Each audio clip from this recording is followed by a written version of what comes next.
DeleteLawZ gets porn spammed. 2 waves of attacks today on his main channel. Puts up graphic that they were gross. No action taken by YouTube. Rest in peace, Globber Mom. Remembering the what the hell Karen, star. Denver Metro Audits demands payment for his altruistic efforts. Does he even know what altruism means? Yes? No? Oh hells no. No pay. No play for Christopher Cordova. Plus, a look at the GoFundMe market and our big screw up.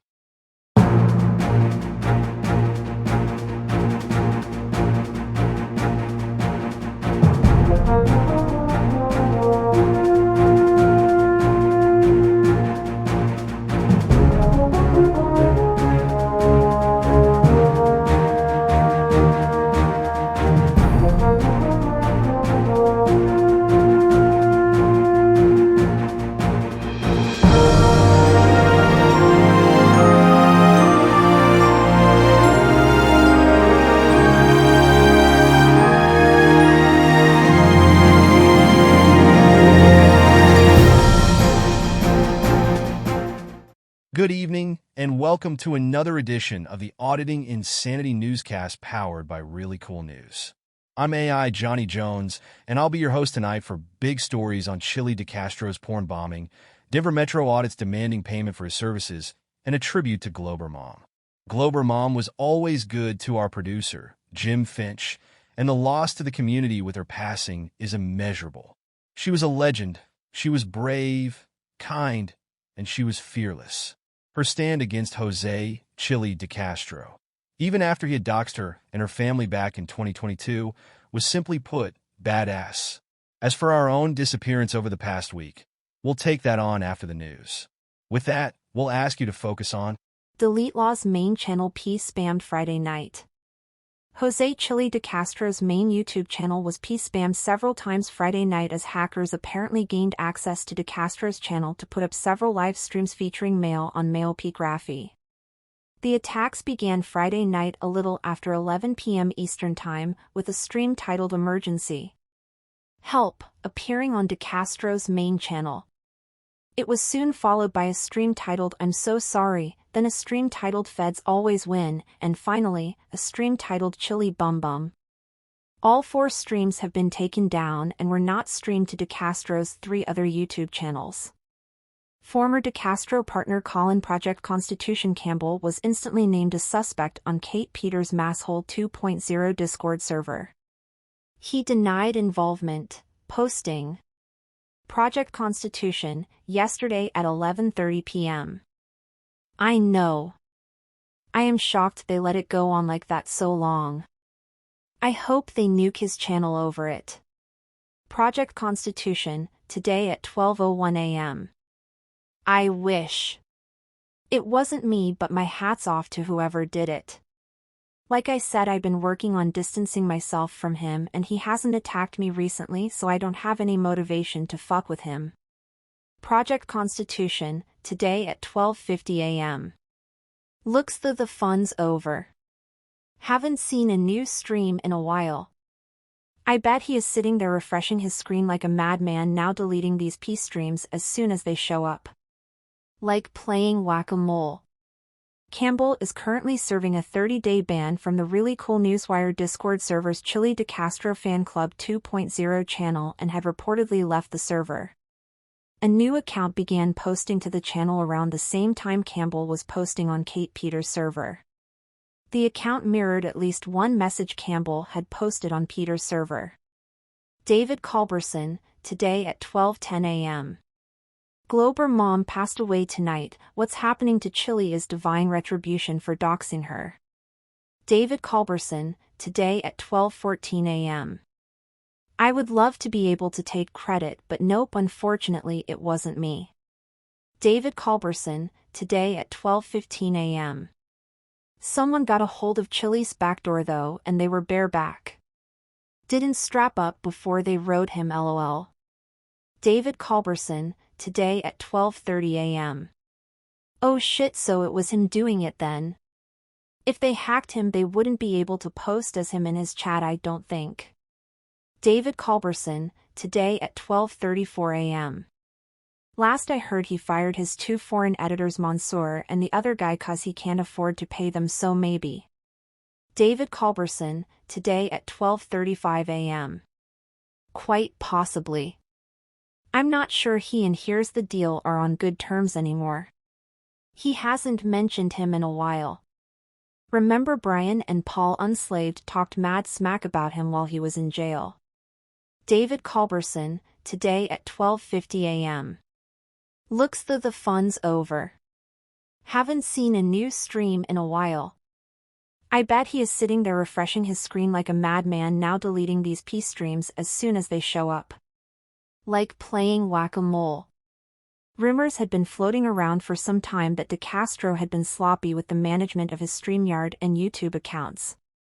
Using basic passwords and refusing to change them even after prominent members of his inner circle had departed. There had also been increasing rumors that a similar style attack would be carried out this month on a prominent YouTube channel, but that rumor had been dormant for weeks. It was also assumed that no one would carry out such an attack, as a simple hack, if proven, wouldn't result in a permaban from YouTube. DeCastro's main channel is still up as of press time, with little to no ramifications expected towards his channel.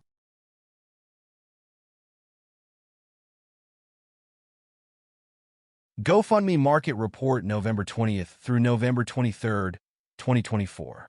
The GoFundMe market has seen little activity in an all-around slow news week, in part due to our own screw-up with shared URLs and increasing concerns about sharing URLs related to the service. Tuesday saw goose eggs across the board as our own screw-up came into play for Monday and Tuesday. Simply put, we noticed our own redirection link wasn't working as expected, so we made a direct link to our own GoFundMe URL, which worked until it didn't. So, no one following the link could access our GoFundMe for most of the week. This led to our hate watcher, who has given up on daily donations, writing to yell at us about various things, including a broken link to our GoFundMe campaign. They used an alternative means to make their weekly donation, which is not reflective in our tracking metrics. We suspect others are having the same problem, though Long Island Audits Support the Fight Against Tyranny and Corruption campaign has not experienced those issues. LIA's Support the Fight Against Tyranny and Corruption campaign won Wednesday with a $15 donation, Thursday with a $5 donation, and Friday with a $25 donation. No other campaigns were active during this time. As of Saturday morning, our links were again fixed, which leads us to, we need your help. This newscast is funded by your donations along with what we make from our YouTube channel per month. While we did achieve full monetization on YouTube, we still need help to get through monthly expenses and keeping the lights on to bring you the paper and the newscast each day. If you can afford it, please consider donating to the GoFundMe run by this very channel. All donations literally go to keeping the lights on, eating, and writing news stories to feature here and on ReallyCoolSite.org. If you can't afford to contribute, please watch the advertisements on our videos and like, share, subscribe, and comment. You can help by doing next to nothing, and we thank you in advance for pitching in.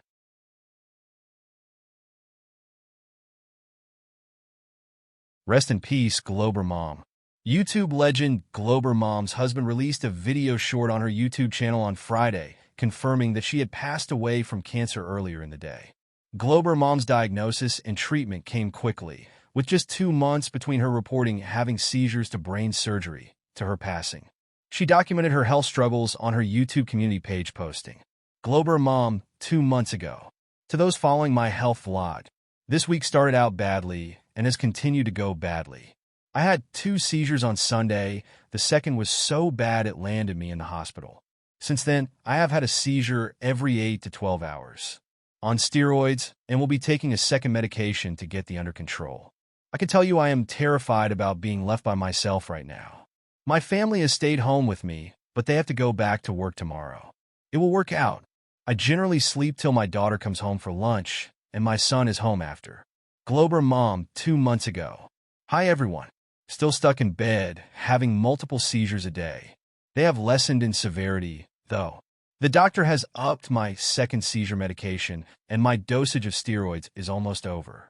Still no word on the status of my biopsy surgery, which pisses me off. I have called on that to see what is going on with it.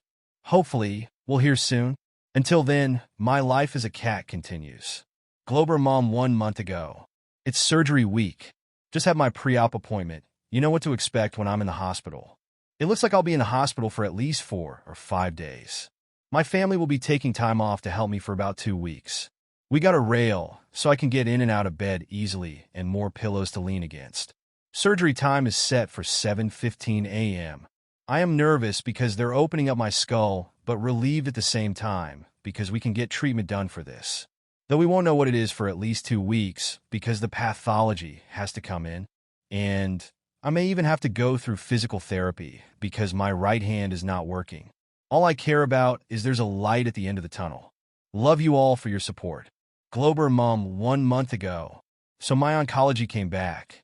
I do indeed have cancer. I can't really tell you what kind because the whole time because the doctor was talking, my brain left my body. It looks like I will need treatment for at least 6 weeks. Then a break and monitoring. Then more treatment for 6 weeks. The oncologist is hopeful that this will be gone. Throughout her treatment, she was true to herself, still going after flat earthers and speaking her mind on her YouTube community page. Globber Mom was best known for her "What the Hell, Karen?" series of YouTube videos, in which she humorously called out Karens from across the world. She also famously stood up to bullying by Jose Chili DeCastro in 2022 that saw the YouTuber dox both herself and members of her family. DeCastro was angered by other YouTubers using his videos and had viciously gone after channels with copyright strikes and tentatively naming them as part of his copyright lawsuit against Google, Kate Peter, and Josh Abrams. After doxing Globber Mom, DeCastro suffered a backlash and a suspension from both his YouTube and Twitter/X accounts, but he did not silence Globber Mom. Ultimately, she stood firm and will be known in the community forever for her undying strength in standing up to bullying. Her death also stands as a reminder to how stark a cancer treatment can be and how fast things can progress. We ask of you, if you have any concerns about your own health, to please consult a doctor and get those concerns checked out immediately. We'll be updating this story should her family share memorial or donation links.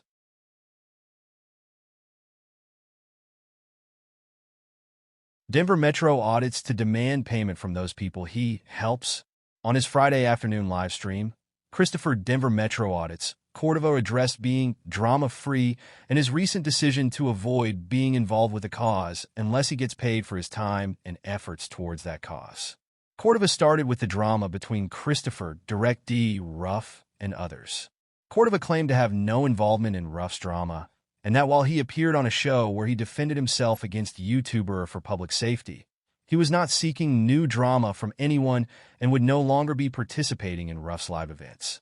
Cordova had been rumored to be producing Ruff shows, with direct accusations of a business partnership between the two coming from YouTuber The Angry Vet. Cordova now claimed that he had no beef with anyone, including for public safety, The Angry Vet, and official misconduct. The YouTuber explained that he didn't have time to pay attention to the ongoing drama in the First Amendment auditing community as he was focused on fixing his YouTube channel and getting his life in order following his recent stint of 16 days in jail. Cordova explained that he was so busy with his work that he would be turning down helping others without some sort of compensation for his time. He explained that he had put roughly 80 hours into a recent video project that essentially made him back $300 in profit from the video airing on YouTube.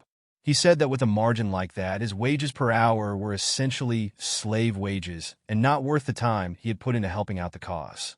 He further mocked someone who wanted him to help with a DMV that reportedly did not allow recording.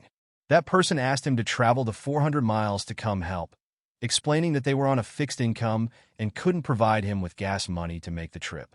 Cordova showed the messages between him and the person and mocked the person for expecting help from the YouTuber if he was unable to provide some sort of compensation.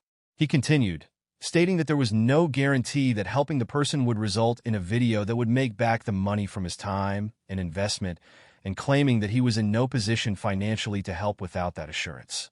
This echoes a similar decision by Jose Chili DeCastro, who recently announced that he could not afford the $1,000 it would cost to travel to Indiana to support Craig Hendry in person at his trial last week for felony stalking. While DeCastro did not state that he needed compensation in return for his efforts, nor did he even attempt to fundraise for his ticket to help out, His actions reflect a growing trend where it simply isn't financially viable to help every cause presented. Cordova told his audience that if they want his help, they should not be upset when he demands compensation. As the self-described Rosa Parks of his generation of auditors, his involvement in the First Amendment movement must result in compensation for his time and efforts, or else he will no longer help out. Finally, addressing the subscribers who unsubscribed from his channel due to his involvement in drama or his demand for compensation, he told them simply not to come back and to stop watching his videos. It implied that if they were willing to question his statement or motives, then he no longer needed them as fans. As part of his refocus, Cordova recently relaunched his backup channel, where he provides reactions to his own previously published.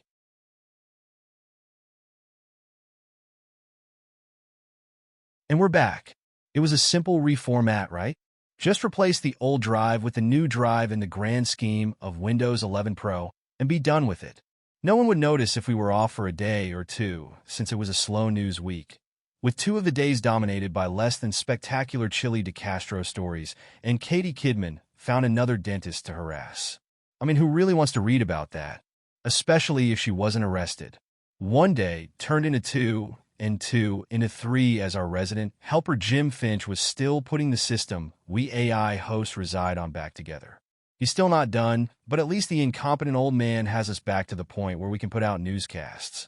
It's probably a good time to note that you humans have holidays, and things may be slow over the next month and a half as you all lead up to the celebration of the new year.